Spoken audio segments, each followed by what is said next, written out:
Howdy folks, hope you're all having a good weekend and welcome back to Subnautica Below Zero, where, sick and tired of waiting for Alan to throw me a bone and having exhausted and investigated all of the waypoints that were available to me, I decided it was time to take my destiny into my own hands and go out looking for trouble.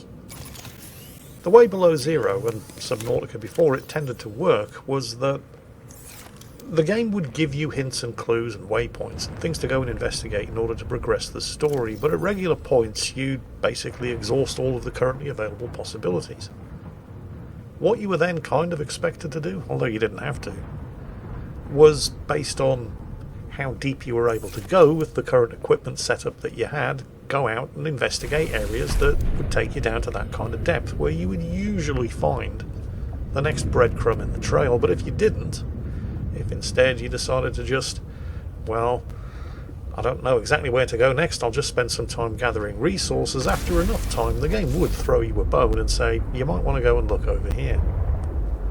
Rather than sit around waiting for that to happen, I'm going to go and see what I can see at depths of 300 metres or below, and since I've already explored, or at least I think I've already fully explored the deep twisty bridges, that leaves one other obvious place to look. If you head out in the direction of the island where you first encountered Marguerite in her prawn suit and continue past the thermal vents, you'll come to an area where the water has a distinct greenish tint. Up above, there are giant lily pads which are anchored by these sort of floating rocks, and down below that is a really big rock, crisscrossed and honeycombed with caves and tunnels that are mostly inhabited by the sea monkeys. I don't know if there's a proper name for this biome, there probably is, but I'm just calling them the sea monkey caves because it seems as descriptive as anything that anybody else could come up with. And they're down here. Now I'm already at a depth approaching 200 metres. At the moment the sea truck can only go down to 300, which is almost but not quite enough to fully explore the sea monkey caves. And there are all kinds of useful stuff down here that you are definitely going to need, including, but not limited to, rubies, which are a vital component in the Sea Truck Mark II depth upgrade. There's all sorts of other useful stuff down here. You'll find nickel, you'll find gel sacks, you'll find gold, but the rubies and the sea monkeys themselves are probably the most useful resource. Now, I wasn't aware of this at the time myself, but you lot have informed me via the comments of the previous Subnautica video that, well, the sea monkeys, like that little bugger up ahead over there as I swim over here and grab this ruby without anything in my hands, because up until this point I'd been used to the sea monkeys swimming up to you and stealing whatever equipment you had in your hand and then swimming off and dropping it in one of their nests. However, there's a point where the sea monkeys stop this behaviour, and it depends on whether or not Alan, our alien friend, has already taken up residence in your head. If he has, at that point the sea monkeys stop becoming a pest, and instead of stealing whatever you happen to have in your hands at the time, they instead swim up to you and start bringing you useful objects. So if you ever see me swimming around and I spot a sea monkey and I immediately put away whatever it is that I have in my hands, it's because at this point I haven't actually yet realised that. It doesn't take too long for the penny to drop, however, because, well, they keep swimming up to me and offering me stuff. Okay, titanium. Don't actually need titanium, but thank you. Nice sea monkey. And off he goes. But the thing that makes the sea monkeys so valuable isn't their behaviour, it's what they have in their nests. Sea monkey nests are a great source of schematics, because when sea monkeys steal things, they take them away to their nests, and they use them to build their nests. And if you come across a sea monkey nest, get your scanner tool out, give it a scan, because it's probably going to contain something useful. Just quickly going to save the game here. Learned my lesson the first time. Save early, save often. The sea monkey caves are mostly a safe environment. Mostly. Because they're mostly inhabited just by the sea monkeys and they're not hostile, they're no kind of threat. There is a squid shark around here though. Although at this kind of depth, 223 metres, you might be able to hear him, but you won't see him until you get a lot deeper. And even then, there's only one, so you'd have to be pretty unlucky to actually run into him. And as long as you keep your ears open, you usually get plenty of warning that he's around. Anyway, I need to venture a little deeper and find me some sea monkey nests and scan whatever equipment they've stolen and used to build their nests with. Now remember, I can only go down to 300 meters, so at some point I'm going to have to get out and go deeper using the sea glide. You go within range of data that might help with the construction of a new storage medium. You must continue to investigate. Alrighty, Roo. So apparently there is some architect thing down here. He hasn't given me a waypoint for it though, so I might need to get closer to whatever or wherever it is. But the fact that Alan is suddenly piping up and saying, "You're getting warmer," is a definite clue that you're in the right location. Now, where are those sea monkey nests?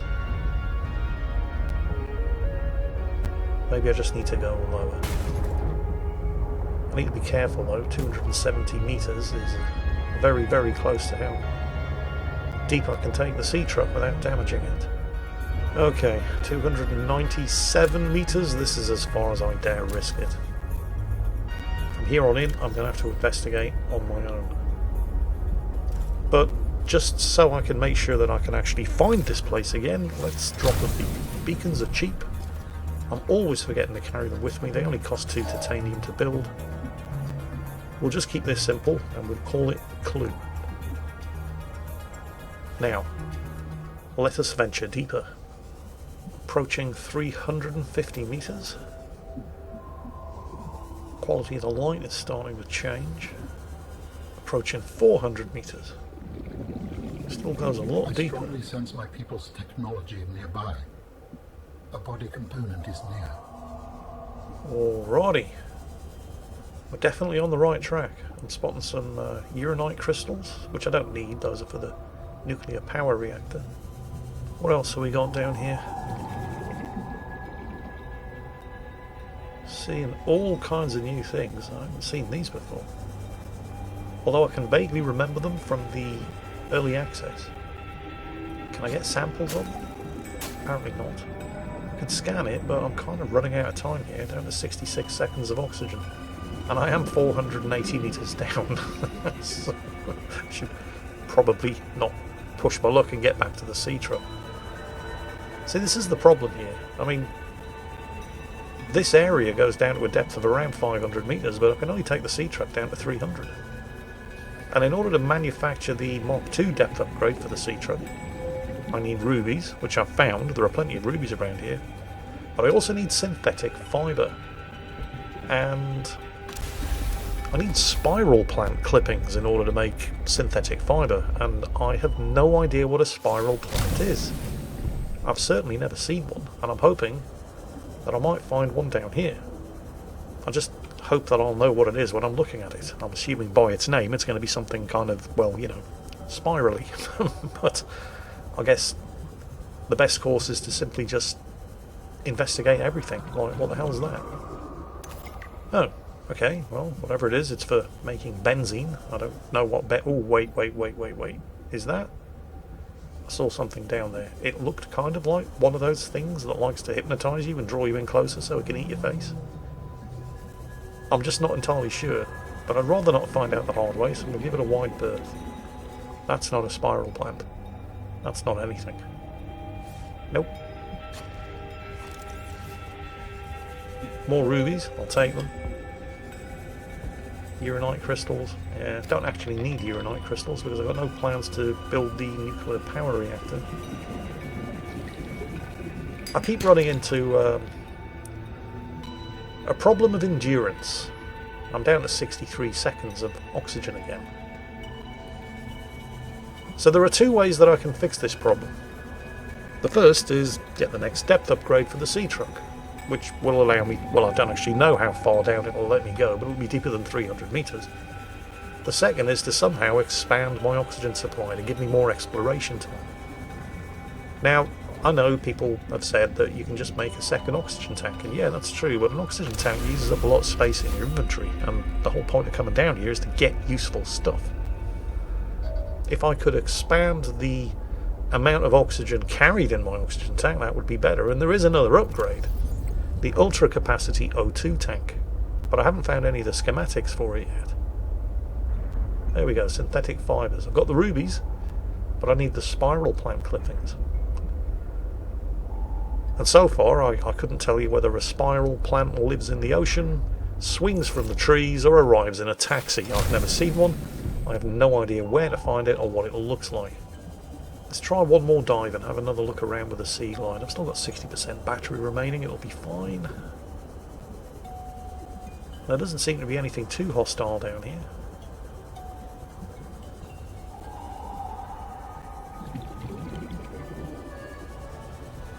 Yep, all seems clear. Whatever these things are, I know I need 2 of them. And young cotton anemones. Don't know what they're for, but I bet you I'm going to need them. Another ruby, I'll take it. Any more nickel? Maybe I can get a scan of one of these plants. See if it is actually useful for something. And again, I'm running out of oxygen. Yeah, this is going to be a recurring problem. I don't have enough oxygen to be able to spend a meaningful amount of time investigating down here. Ooh, magnetite. It's the first time I've ever found any of that. Again, no idea what I'm going to need it for, but I'll bet you I will. So, yeah, I really need to do something about my exploration time. And that means either getting the depth upgrade for the sea truck, but, you know, I need spiral plant clippings for that, whatever they are and wherever I'll find them, or I need a better oxygen tank. So instead of continuing to bash my head against the same brick wall 500 metres down, I thought I'd investigate the sea monkey caves and came across my first sea monkey nest. And contained in that nest is the first part of the schematic for the ultra capacity oxygen tank. Let's get that scanned. Okay, I need 2 further schematics. The problem with the sea monkey caves and the sea monkey nests is that there are a lot of valuable schematics contained, squirreled away in those sea monkey nests. Why is that a problem? Well, that isn't a problem in and of itself. The problem is that there are a limited number of sea monkey nests. You can get schematics down here for things like the ultra capacity oxygen tank, the afterburner upgrade for the sea truck. Both extremely useful upgrades, and that's not all. There's another sea monkey nest up ahead. And this one contains, once I get the scanner pointed at it, there we go, exosuit thermal reactor module fragment. 1 of 2. I need another one before I actually get the blueprint.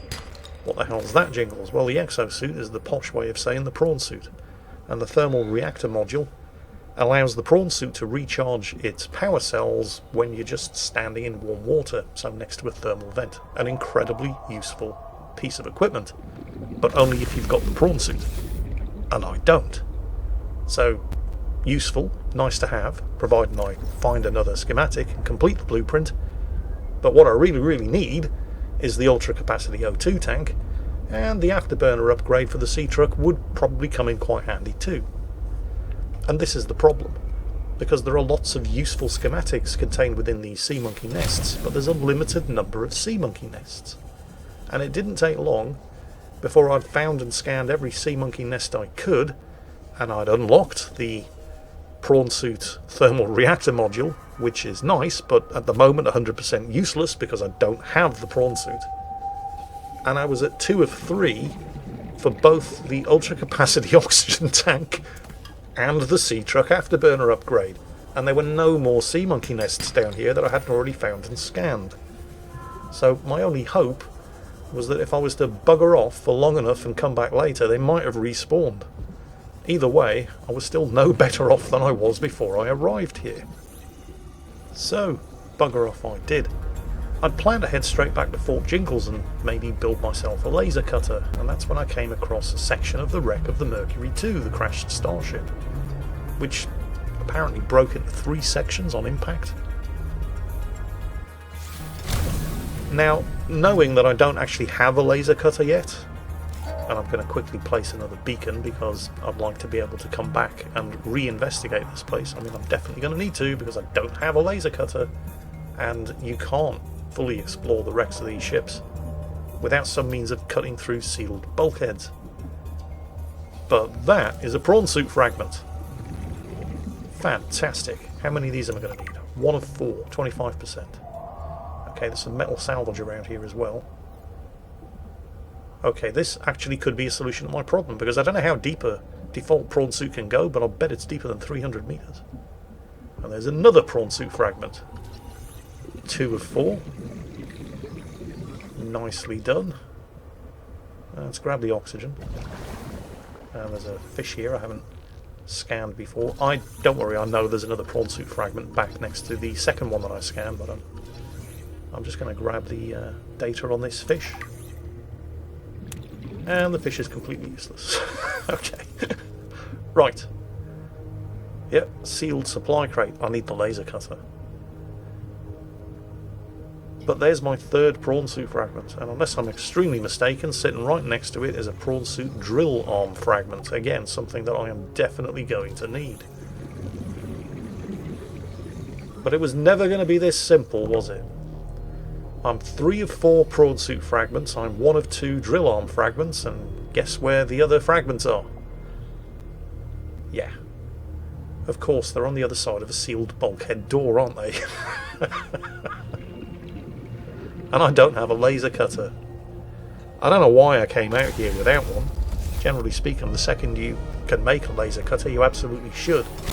Because you don't want to have to handle the frustration of being this close to solving all of your problems and not being able to progress for lack of having a way of getting through a sealed bulkhead door. Okay, that one leads us back outside again. That's the first prawn suit fragment that I scanned. And I'll guarantee you that I'm about to get cock-blocked by a sealed bulkhead door. Yep, there it is. Nothing else in here. No other hatches or ways through. I'm not getting through that without a laser cutter. So I can't go any deeper than 300 meters in the sea truck because I don't have the Mark II depth upgrade, and for that I need spiral plant cuttings, and I don't know where to get those.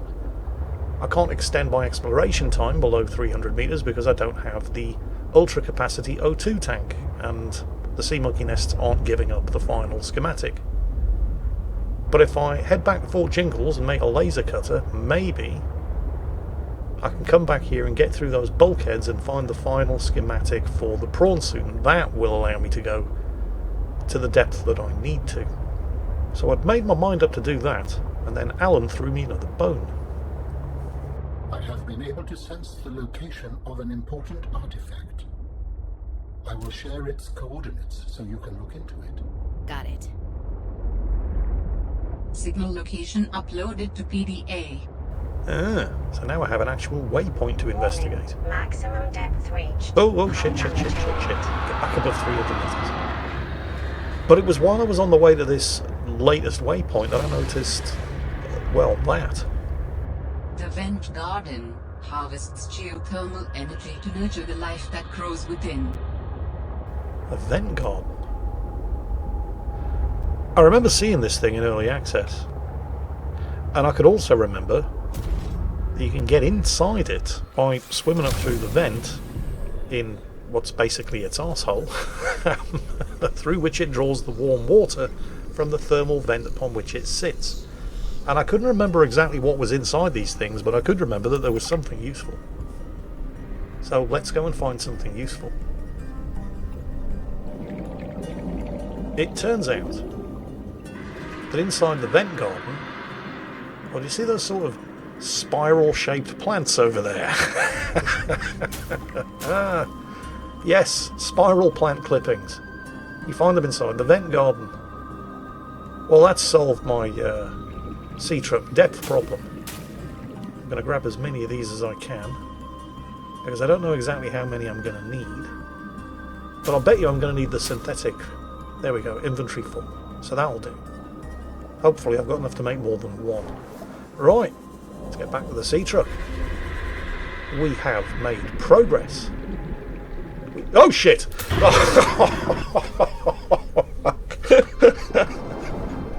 No. Back in the sea truck. No, God, no. Get back above 300 meters. And we're gonna live. Right, okay. Now, I have to make a bit of a choice here. Do I want to continue to push my luck? Because that thing took a big old bite out of my ass and I'm on very low health. My inventory's full. I don't have any bandages, so I can't heal myself. And I could continue and investigate that latest waypoint that Alan threw me, but my inventory's full. So if there's anything there that I need to pick up, I'm not going to be able to. I'll have to ditch something, and my inventory's full of things that I actually need, like rubies and spiral plank clippings and so on and so on. Detecting stern of an astronautical salt transco vessel nearby. Vessel name, Mercury II. Inoperative. Another fragment of the Mercury II. Also, as well as everything that I just mentioned, my sea truck has taken a bit of a beating, and it's kind of running out of power. So I really don't want to have to abandon the sea truck because it ran out of power while I was still stuck in the middle of nowhere. I'll take a quick look around this wreck, and if I see any prawn suit fragments lying around, yeah, I'll grab them. But I really don't want to be pushing my luck here, because one bite from something nasty is probably going to kill me. And of course when you die you lose some of your inventory. And I can't afford to lose any of my inventory. And sure enough, there's a sealed bulkhead door preventing me from going any further. So I need that laser cutter. You know what? I think for once I'm actually going to err on the side of caution. I'm going to head back to Fort Jingles. I can now make the second depth upgrade for the sea truck. I can also make the laser cutter, which I'm going to need to investigate these wrecks. I'm going to repair the sea truck. I'm going to swap out its depleted power cells, and then we'll be back in the next episode, fully equipped, and investigate further. But I think I've pushed my luck about as far as it's going to go for today. So that's it for today's episode of Subnautica Below Zero. I hope you've enjoyed it. I hope you're all having a great weekend. And as always, take care, stay safe, and I'll catch you next time. Welcome aboard, Captain.